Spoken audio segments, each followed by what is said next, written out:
Welcome to the program. Those stories coming up shortly, but first to the drama that's consuming Australian politics, with Labor losing electoral ground today.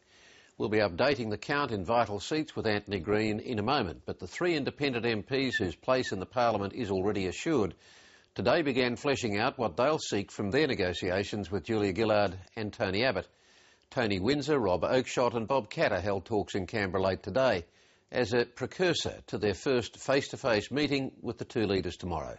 But one of the independents, Rob Oakeshott, tonight predicted it might take weeks, not days, to settle the makeup of a minority government.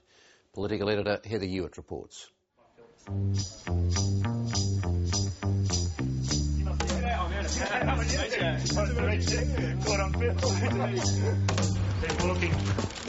Federal Parliament calling 774. Don't take my wallet. Just turn volume down just to tell you. Okay, everyone good to go? These are strange times in Canberra.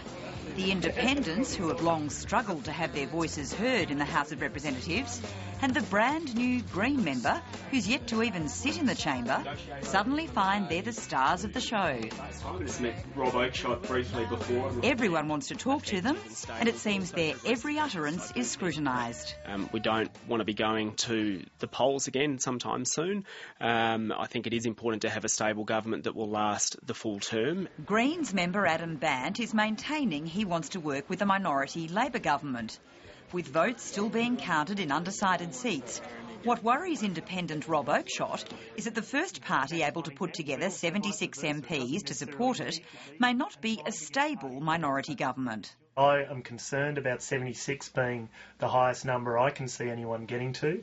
I think that's a by-election away from trouble over the next 3 years, which is why I'm doing this pitch at the moment on the processes of government, on the real message of last Saturday, and trying to get party leaders such as Julia Gillard and Tony Abbott to think outside the box for once. But what exactly does that mean, and how would it work? As the major parties sweat on every word spoken by the independents, Rob Oakeshott is suggesting they canvass consensus politics.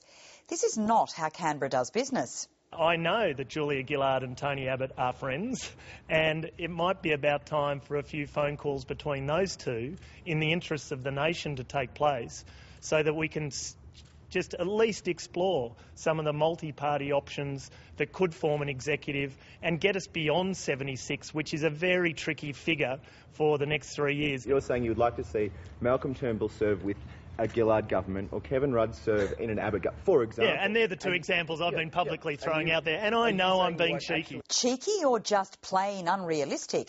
Neither Julia Gillard nor Tony Abbott are going to pounce on that idea. But this is the sort of unfamiliar and unpredictable territory we're now in, and who knows what other ideas might float to the surface in the days ahead. As the independents began their first round of talks at Parliament House late today, the member for New England, Tony Windsor, threw this warning into the mix in his stated desire for stable government. If I feel that can't be reached, that it's untenable, I won't be supporting either side. And that may well mean, if others were to do the same thing, that we might return to the polls. So there's got to be goodwill here expressed from both leaders to actually want to move forward and get something in place that will actually work. If they're just trying to set up a few dummy months here and there to go back to the polls early, they may as well go back now.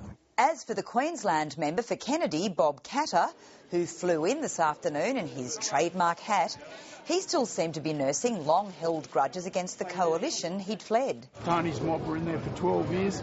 At the end of the 12 years, there was a farmer committing suicide every 4 days in this country. If they were good for the bush, I'm a Martian astronaut. Warren Tuss says that he wants you and him to forgive and forget and be best buddies. Can you see that happening? He should have thought of that before he shot his mouth off the other night, shouldn't he? He's obviously had his backside well and truly kicked. That would not appear to be a positive sign for Tony Abbott's negotiations. But then senior opposition figures point to the makeup of the three independents' regional electorates. In Rob Oakeshott's seat of Lyne, the Nationals' presence remains reasonably strong, and Labor support at the election stands at only 13%. It's a similar story in Tony Windsor's seat, where Labor support was just 8%. In Bob Katter's electorate, though, the percentage of Labor voters is higher than in the other two seats. It's never been a Conservative electorate. It's always been a Labor electorate, except for my family. When my father died, I went immediately over to the Labor Party. 4 of the 6 seats inside my electorate are Labor seats. That means he won't necessarily be listening to the Liberal argument that it would be risky for the independents to go with the minority Labor government and anger their largely Conservative electorates. While Julia Gillard lay low today, Tony Abbott called a news conference to start this sales pitch. 500,000 more people voted for the coalition than voted for the Labor Party in the election on Saturday. I want to make the point that a government which was incompetent and unstable before an election, when it had a majority, is highly unlikely to be stable and competent after an election when it doesn't have a majority, particularly given the civil war which has now broken out inside the Labor Party. Civil war might be stretching the point a bit, especially since the critics of Labor's campaign now seem to have been silenced. But Tony Abbott will no doubt hammer the same message in his negotiations with the independents. The renowned parliamentary warrior has also apparently changed his tune to address the independents' complaints about the way Parliament operates. I think we can have a kinder, gentler polity. I think we can be a more collegial polity than we've been. I think that the spirit of Parliament has been needlessly confrontational, especially over the last 3 years. You never know, there might be more transformations in store as the independents play their upper hand in this unfolding saga.